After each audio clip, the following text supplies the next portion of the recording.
Hi friends, இன்றைக்கி வந்து நம்ம சந்தைக்கு போயிட்டு இன்றைக்கி வந்து நம்ம வந்து காடை வாங்கிட்டு வந்திருக்கோம். ஸோ காடை ரெசிபி தான் எப்படி பண்ணுறது, அதுக்கு தேவையான பொருட்கள் என்னென்ன. நீங்கள் காடையெல்லாம் வாங்கினா என்ன செய்வீங்க, உங்களுக்கு என்ன பிடிக்கும், காடையா, சிக்கனா, மீனா, நண்டா, இறாலா, எது பிடிக்குன்றதை கண்டிப்பாக கமெண்ட்டில் சொல்லுங்கள். சரி வாங்க இப்போ போயிட்டு அதுக்கு தேவையான பொருட்கள் என்னென்ன எப்படிலாம் செய்கிறன்றதை பார்க்கலாம். காடை கிரேவி தான் நம்ம செய்ய போகிறோம். வாங்க போகலாம். ஓகே ஃப்ரெண்ட்ஸ், நம்ம வந்து காடையெல்லாம் வாங்கிட்டு வந்தாச்சு. நம்மளோட காடை இப்படி தான் இருக்குது. நம்ம ஒரு 4 காடை வாங்கியிருக்கோம். இந்த 4 கடையிலையும் நல்லா வந்து கீரி வாங்கிட்டு வந்திருக்கோம். நல்லா வந்து கீரி கொடுத்துருக்காங்க. இப்போ இதெல்லாமே நம்ம தண்ணி ஊற்றி நல்லா வாஷ் பண்ணிக்கலாம்.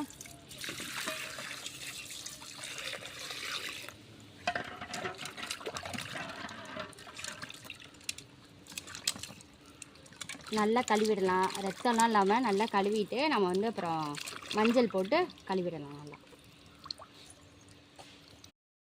நம்ம நல்லா சுத்தமாக ரத்தம்லாம் இல்லாமல் நல்லா நீட்டாக கழுவியாச்சு. இப்போ நம்ம வந்து எடுத்து வச்சுருக்க மஞ்சளை நம்ம வந்து உள்ளே போட்டுருவோம். உள்ளே போட்டு நல்லா தடவி நல்லா கழுவிட்டு நல்லா தண்ணியிலையும் போட்டு நல்லா கழுவிடுறேன். நம்மளுக்கு ஒரு கிஃப்ட் ஒன்று கிடச்சிச்சு, என்னன்னு சொல்லிடு. மஞ்சத்தூள் போட்டு மஞ்சத்தூளையும் நல்லா கழுவிட்டு ஆச்சு. நல்லா நீட்டாக கழுவிட்டோம். இப்போ வந்து நெக்ஸ்ட்டு நம்ம வந்து சமைக்க போகலாம் வாங்க. இப்போ ஃபஸ்ட்டு நம்ம வந்து அடுப்பை பற்ற வச்சுக்கலாம். அடுப்பை பற்ற வச்சுட்டு லைட்டாக சட்டி வந்து ஹீட் ஆகட்டும்.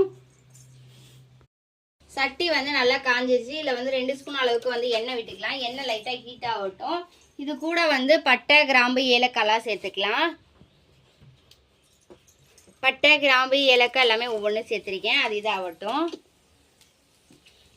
ஒரு பச்சை மிளகா போட்டுக்கலாம். ஒரு பெரிய வெங்காயத்தை குட்டி குட்டியாக கட் பண்ணி வச்சுருக்கேன், அதையும் நம்ம வந்து சேர்த்துக்கலாம்.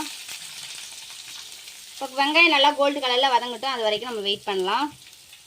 இப்போ நல்லா கோல்டு கலரில் வந்து வதங்கிடுச்சு. இது கூட 2 பழுத்த தக்காளி வந்து சேர்த்துக்கலாம். தக்காளி லைட்டாக வதங்கட்டும். இந்த வதங்குற ஸ்டேஜில் நம்ம வந்து ஒரு கொத்து மல்லித்தலையை வந்து எடுத்து வச்சுருக்கோம். அந்த மல்லித்தலையை வந்து நம்ம சேர்த்துக்கலாம். இப்போ நெக்ஸ்ட்டு 2 ஸ்பூன் அளவுக்கு இஞ்சி பூண்டு பேஸ்ட் எடுக்கணும். நம்ம வந்து பேஸ்ட் வந்து இஞ்சி பூண்டு பேஸ்ட் வந்து 2 ஸ்பூன் அளவுக்கு சேர்த்துக்கலாம். இப்போ இதெல்லாமே நல்லா வதங்கட்டும். பச்சை வாசனை போனதுக்கப்புறம் நம்ம எப்படி இருக்குன்னு பார்க்கலாம். இப்போ வந்து நல்லா வதங்கிடுச்சு. இந்த ஸ்டேஜில் நம்ம தேவையான அளவு வந்து உப்பு சேர்த்துக்கலாம். உப்பு வந்து சேர்த்தாச்சு. நெக்ஸ்ட்டு வந்து 1/4 ஸ்பூன் அளவுக்கு மஞ்சத்தூள் வந்து சேர்த்துக்கலாம். அதே 1/4 ஸ்பூன் அளவுக்கு மிளகாத்தூள் சேர்த்துக்கோங்க. நீங்கள் உங்களுக்கு குழந்தைங்களுக்கு தகுந்த மாதிரி சேர்த்துக்கோங்க. நான் இந்த தர்னிஸுக்கு பாப்பாவுக்கு சேர்ந்துக்கிற மாதிரி லைட்டாக தான் சேர்த்துக்கிறேன். ஏன்னா காரம் அவங்க அவ்வளோவா சாப்பிட மாட்டாங்க. அதுக்கப்புறம் சிக்கன் மசாலா வந்து ஒரு 1/2 ஸ்பூன் அளவுக்கு சிக்கன் குழம்பு மசாலா இருக்குல்ல, அதை வந்து சேர்த்துக்கலாம். அதுக்கப்புறம் மல்லித்தூள் வந்து 2 ஸ்பூன் அளவுக்கு மல்லித்தூள் வந்து 2 ஸ்பூன் அளவுக்கு.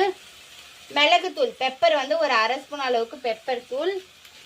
குழம்பு மிளகாத்தூள் வந்து 2 ஸ்பூன் அளவுக்கு. அதுக்கப்புறமேட்டு ஒரு 1/2 மூடி தேங்காய் எடுத்து அதில் வந்து 1/2 ஸ்பூன் அளவுக்கு சீரகம் சேர்த்து நம்ம நல்லா பேஸ்ட்டாக அரைச்சி எடுத்து வச்சுருக்கோம். இது எல்லாத்தையுமே இப்போ நல்லா மிக்ஸ் பண்ணி விட்டுலாம்.